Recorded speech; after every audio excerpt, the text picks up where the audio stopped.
alumni de la Universidad Nacional de Chile y me hacía referencia a la maestría. Y me decía, qué maestría más linda la que tienen de literatura. Un lujo tener, nos decía, ese nivel. Y creo que Ana Rebeca, ese es también tu producto, tu empeño y tu amor en las cosas que haces con alto nivel académico. Conjunciones muy importantes para poder producir aquello. Bueno, también nuestra querida Eugenia, nuestra Pilar, ese nuevo investigador que tenemos, que es Martín Mercado. Qué gusto contar con la presencia de estos nuevos jóvenes que toman el interés para llevar adelante. A nuestro querido profesor Ignacio Paza, que está hace cuánto tiempo trabajando en esta área. Contar también con la presencia de todo este grupo selecto que participa y está dentro de la investigación, me atrevo a decir, en el mejor instituto de estudios que tenemos en el país. También la presencia aquí de Esther Aguillón, que también permanentemente apoyando en todo lo que es la investigación, son un lujo, y yo me encuentro sumamente satisfecha de representar coyunturalmente en esto que es el decanato a todo ese ramillete de gente comprometida. Quiero felicitarles a todos ustedes por el trabajo realizado y decir que el apoyo desde lo que es la decanatura va a estar siempre firme con nuestro instituto. Siempre hemos sido defensores de nuestro instituto. Nos hemos peleado con mucha gente por nuestro instituto en épocas duras y siempre hemos estado aliados para que pueda ir adelante. Esto lo digo también a nombre de la vicedecana Mirka, que se encuentra en Lima en este momento. Hemos estado aliadas porque lo que merece el oro brilla por sí solo, y lo que merece ser apoyado, y lo que nos da renombre, y lo que nos hace ver como ese pueblo con ciencia, con investigación, con trabajo, con creación, es importante. Muchas gracias a todos ustedes y es, como decía, un honor para mí estar acá presente. Anita, también un gusto. Sabemos que desde que has entrado a nuestra facultad, pues hay producción tras producción, y creo que eso es importante. Y si nombro y me olvido a alguien, no, por favor, están dentro de todo ese bagaje importante que tiene nuestra facultad. Muchas gracias y buenas noches. Entonces quiero agradecerles ante todo por la presencia, el interés, la paciencia también. Bueno, en todo caso vamos a celebrar de alguna manera modestamente la salida de este nuevo número de la revista, ¿no? A ver, en primer lugar, empezando de afuera por cuestiones más bien formales, quiero subrayar, porque me parece importante, el hecho de que este número, el 27 de la revista, que inaugura una fase nueva, por decirlo así, de la revista, en tanto, obviamente, recogiendo todo el trabajo acumulado, la experiencia de todos estos años, en lo que hacía en referencia a la señora decana. Ha sido voluntad del Instituto, del IEB, desde la dirección de la doctora Dovich, también formalizar este trabajo, asumiendo el trabajo editorial, quiero decir, no solamente en lo que hace la revista, asumiéndolo también con criterios más institucionales, y obviamente todo esto en vistas de un mejoramiento, si quieren, de una mayor exigencia académica en nuestro trabajo, ¿no? Creo que vale la pena subrayarlo, porque esto, como ustedes saben, no es normal, digamos, ¿no? Es que la gente quiere laburo extra por amor al arte, digamos.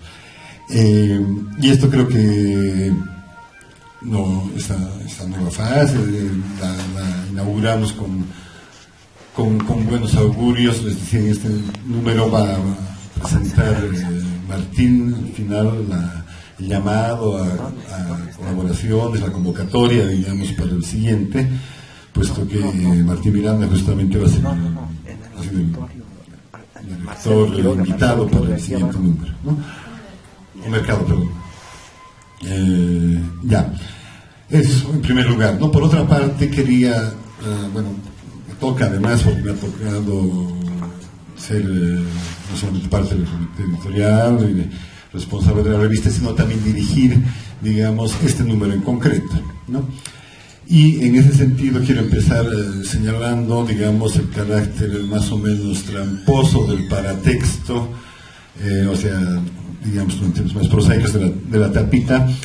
En tanto, vamos a ver ahorita, además hay del índice, etcétera, del llamativo color, digamos, que nos rompe un cacho el ritmo que estamos acostumbrados. Tiene la foto esta que alude, aunque tramposamente, al tema del dossier de este número, ¿no? Dossier temático, digamos, de este número, que es de rescatiris, juqueros y pellejeros.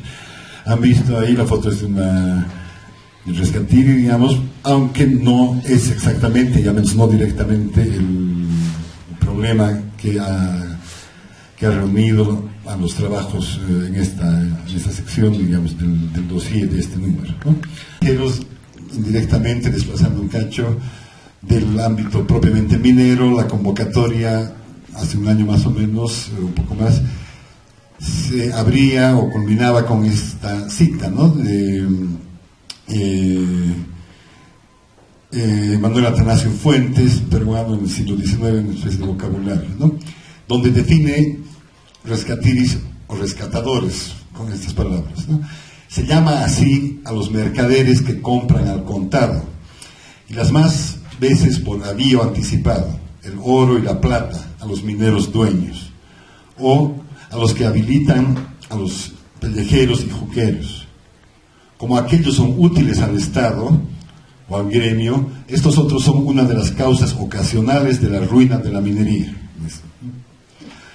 Entonces, claro, estas líneas coronaban la esquela de invitación a participar en el dossier temático de este número, el 27 de la revista Estudios Bolivianos.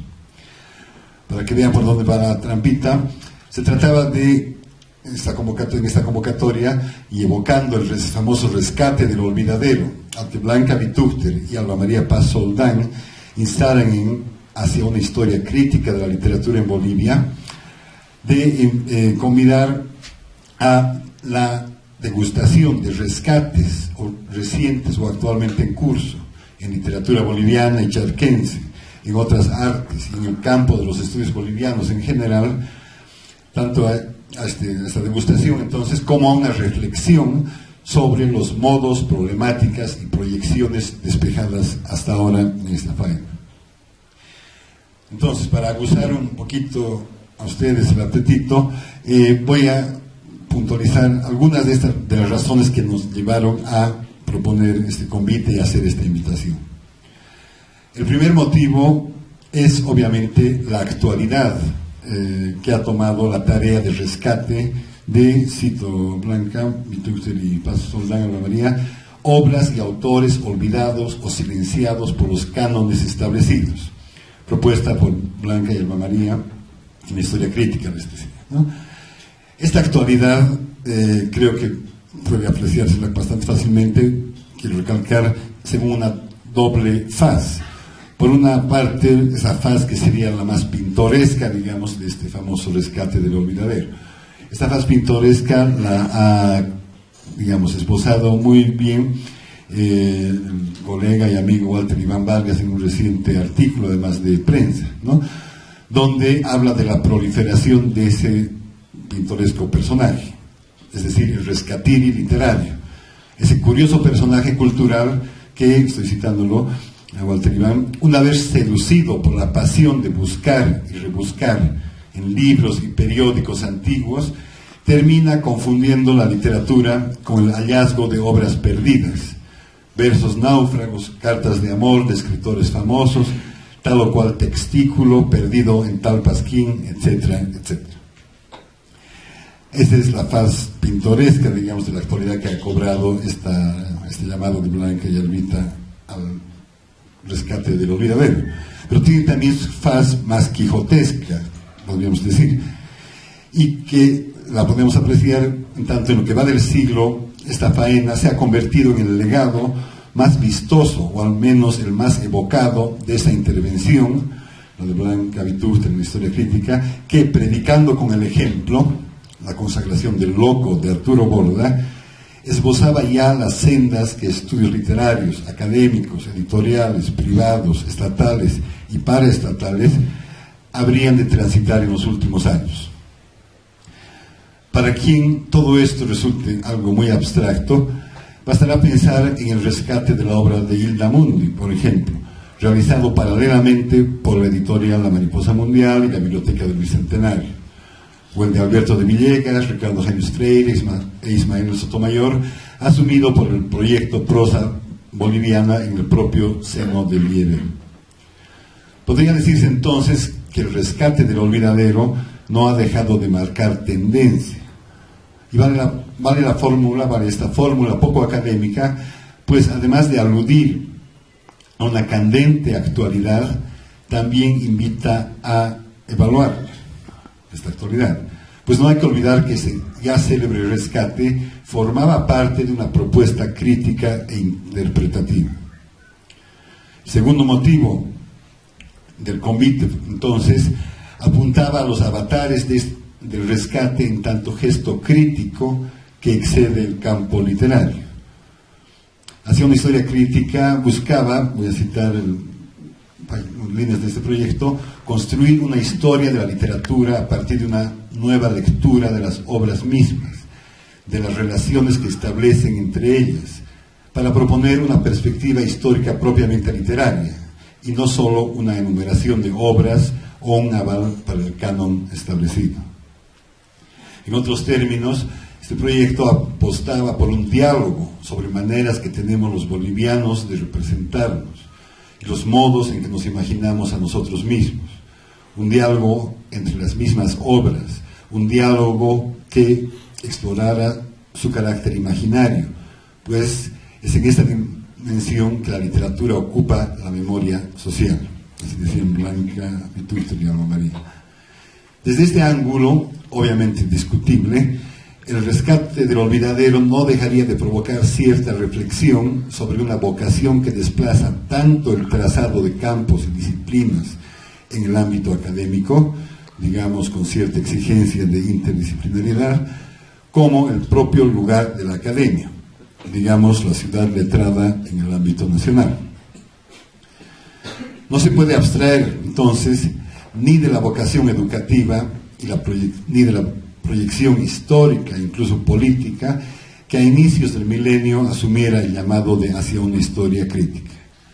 Tampoco de la actualidad, que desde ese punto de vista ha cobrado en los últimos años, por ejemplo, con el proyecto de la Biblioteca del Bicentenario, bien que mal asumido por la Vicepresidencia del Estado Plurinacional.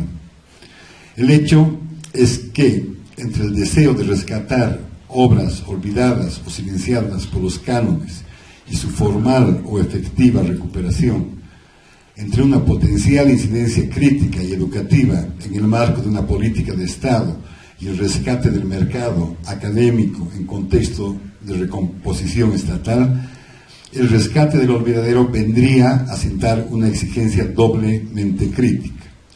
Por un lado, ante el documento, la obra o el autor rescatados; por el otro, ante la propia práctica de sujetos e instancias que intervienen en la faena. De ahí que la glosa que leí al comienzo de don Manuel Atanasio Fuentes trajera también a cuento, más allá del melindre filológico, una problemática de cierta actualidad para los estudios bolivianos en general. Al devolver y desplazar el asunto del rescate hacia el ámbito de la minería, también ofrecía una oportunidad muy concreta de detenerse, pensar y cuestionar el sentido de dichas prácticas, sus logros, límites y efectivas proyecciones. Y es que entre los rescatiris, juqueros y pellejeros evocados por Manuel Atanasio Fuentes, se juegan también las encrucijadas de un rescate que ha venido excediendo la agenda académica, fatalmente entreverada de intereses, demandas y sentidos provenientes de los gremios, el Estado y el mercado, académico, editorial, simbólico, nacional, etc. Desde este ángulo, entonces, vale la pena subrayar que además de la degustación de rescates actualmente en curso, voy a enumerar muy rápidamente, ¿no?, los trabajos que hacen parte del dossier. Bueno, Mónica va a presentar el suyo, entonces la salto. Eugenio Viridiquino sobre Vicente Pasos Canqui, Pilar Mendieta sobre José Matías Carrasco y la construcción del Beni. Curmi Soto con el esbozo de una semblanza, ¿no?, las aventuras de Eloy Periflén Buxó en La Paz, en el siglo XIX, o Claudia Pardo Garbizu sobre las vibraciones sonoras, ¿no?, estos apuntes del archivo Los Ensayos de Antaño y su recuperación de la música de comienzos del siglo XX, y el trabajo de Alan Castro, apuntes sobre la edición póstuma de La Araña Gigante, ¿no?, sobre Figueroa. Estos trabajos, entonces, además de darse a degustar en estas páginas, creo que asumen también esa otra exigencia, digamos, ¿no? Quiero decir, de un rescate que no se contenta con el mero hallazgo, redescubrimiento o captura documental, ni se regodea con el prestigio simbólico, castizo o positivista del rescatador, ¿no? Entonces, para terminar, creo que el hecho de que la mayoría de estos trabajos reunidos en el dossier venga de investigadores jóvenes o relativamente jóvenes, digamos, si tomamos en cuenta los planteles pues, que estamos acostumbrados en la universidad, es ya un buen síntoma de que esta invitación y el trabajo en este número ha valido la pena, ¿no? Quiero además subrayar, si quieren, además de la juventud, etcétera, la apertura que, ¿no?, gran parte de los trabajos vienen de, lo ha adelantado ya Ale y María Eugenia ahorita también, de trabajos que están en curso, obviamente, y que han estado relacionados con la maestría de literatura latinoamericana en la carrera, por ejemplo. En todo caso, que ¿no?, cuenta este número con la participación de esfuerzos que vienen de mucho más allá, digamos, ¿no?, del ámbito aquí de la 6 de agosto, de la facultad y del instituto, ¿no? Creo que es un buen síntoma también ese, ¿no? Por ambos lados, entonces, creo que este dossier puede ser considerado todavía y otra vez, digamos, como una nueva invitación, ¿no?, porque obviamente todos estos trabajos, y es lo propio de, digamos, la investigación, no pretende la última palabra, y creo que esas preguntas y estos motivos nos vuelven a ser relanzados, digamos, en estas páginas, ¿no? Y eso, me queda solamente aquí agradecer públicamente, obviamente, a los autores, ¿no? Estoy viendo a Alan, Curmi, los presentes, Mónica, obviamente, pero también a la gente que, por ejemplo, como lectores, llamados lectores ciegos, han participado en el proceso de evaluación académica de estos trabajos previo al de la publicación propiamente, ¿no? Martín, obviamente como autor, aunque no en el dossier, y eso, ¿no? Entonces, otra vez agradecer, quería especialmente dirigirme a ellos por su contribución, pues que me parece importante y renovadora, por lo menos, ¿no? Gracias. El proyecto de la revista Estudios Bolivianos, por haberme aceptado para la presentación de este artículo. Del mismo modo, seguramente todos los que estamos allí sabemos que no solamente estamos participando dentro de un proyecto académico, editorial, sino que estamos pensando un poco, ejerciendo como esa tarea de construir sentidos de una manera muy provocativa, como lo ha planteado Marcelo, y en un espacio que además, como él mismo lo ha señalado hace un ratico, se está abriendo a una nueva revista de estudios bolivianos que está como metiéndose a la carrera del proceso de revistas indexadas, y eso creo que pues es Es un salto cualitativo para el Instituto de Estudios Bolivianos y para los autores, la esperanza de que esto continúe y que algún día nuestros artículos puedan formar parte de estos repositorios académicos. He sido invitada a comentar, hablar un poquito del artículo con el cual he contribuido a la revista. Se trata de un resultado parcial de una investigación que realicé en el marco de la maestría de literatura latinoamericana, de la carrera de literatura, y estuvo en la investigación enfocada en una mujer que vivió en la colonia en el siglo XVII, Catalina de Erauso, y que escribió una autobiografía, un texto autobiográfico sobre su paso por Charcas, por diferentes ciudades de Charcas, entre otras La Paz, estuvo en Potosí, estuvo en Cochabamba, y luego pues un paso posterior en Norteamérica, en México. Lo peculiar de esta mujer es, por un lado, el hecho de que ella llegó a América travestida, estuvo 20 años viviendo en Charcas con, entre comillas, disfraz de hombre, y logró realizar un montón de proezas, por llamarlo así.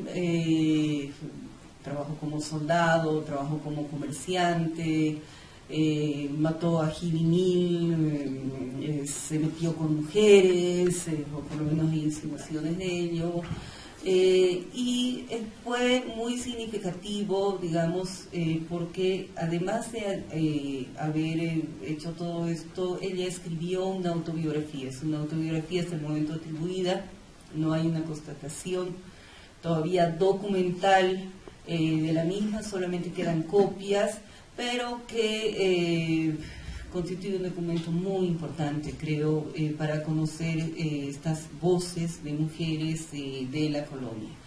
El artículo específico que publicó en esta revista, en realidad no se refiere específicamente a Catalina, a la que me dedico a lo largo de mi tesis, sino a un gesto de Catalina que fui como encontrando en otros documentos coloniales a medida que iba revisando la historia de Catalina de Erauso, y es el gesto del travestismo.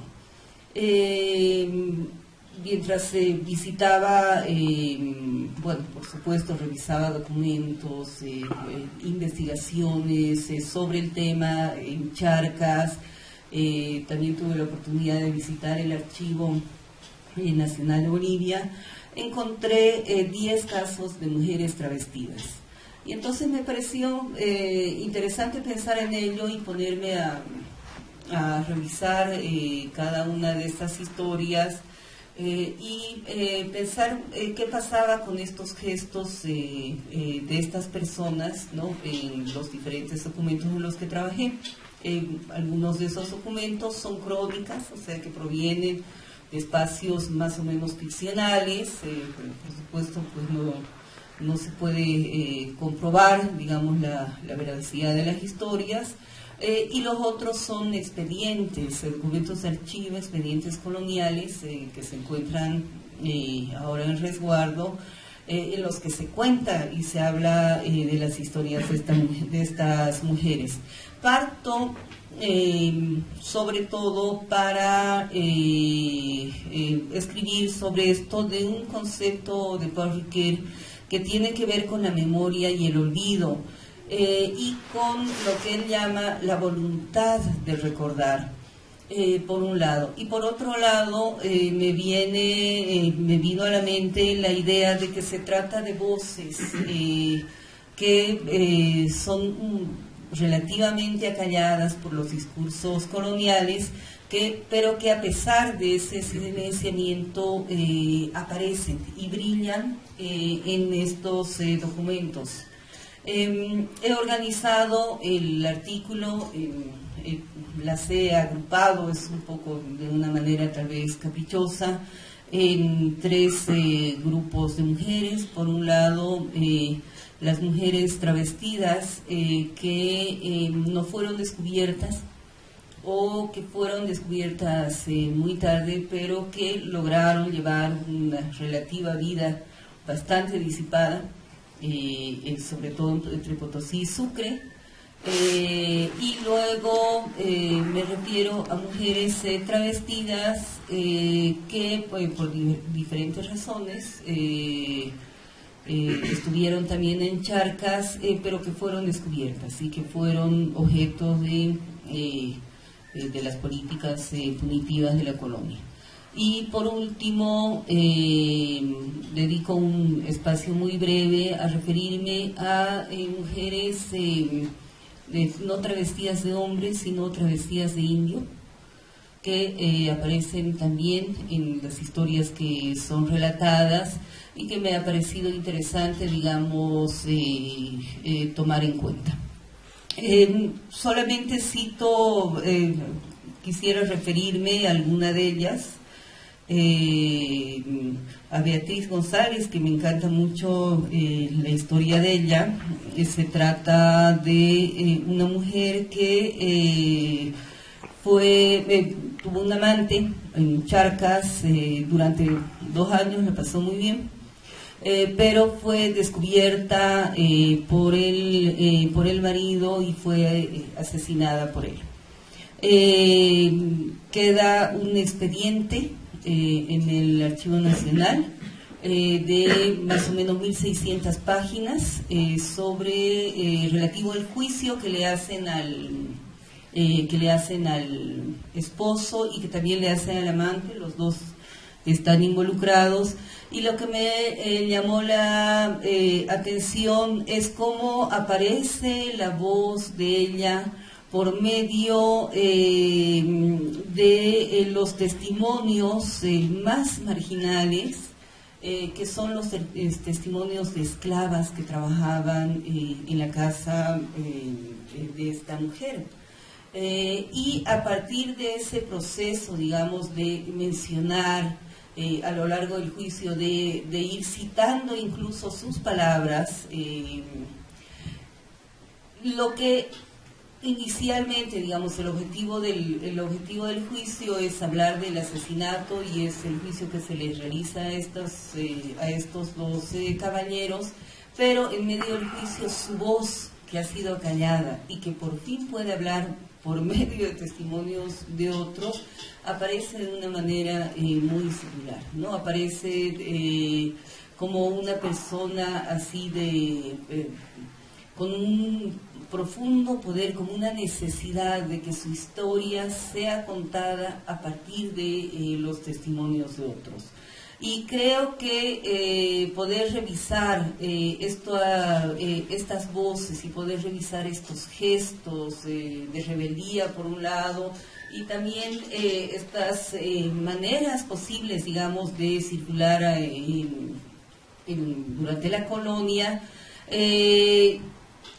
permite habitar esos modos de ser de mujeres que están acalladas y silenciadas por el discurso colonial.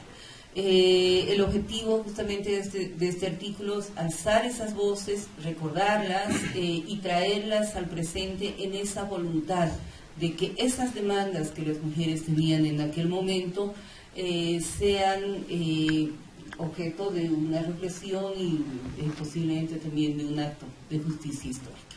Más o menos, a rasgos muy generales, el artículo que he presentado para la revista. Muchas gracias.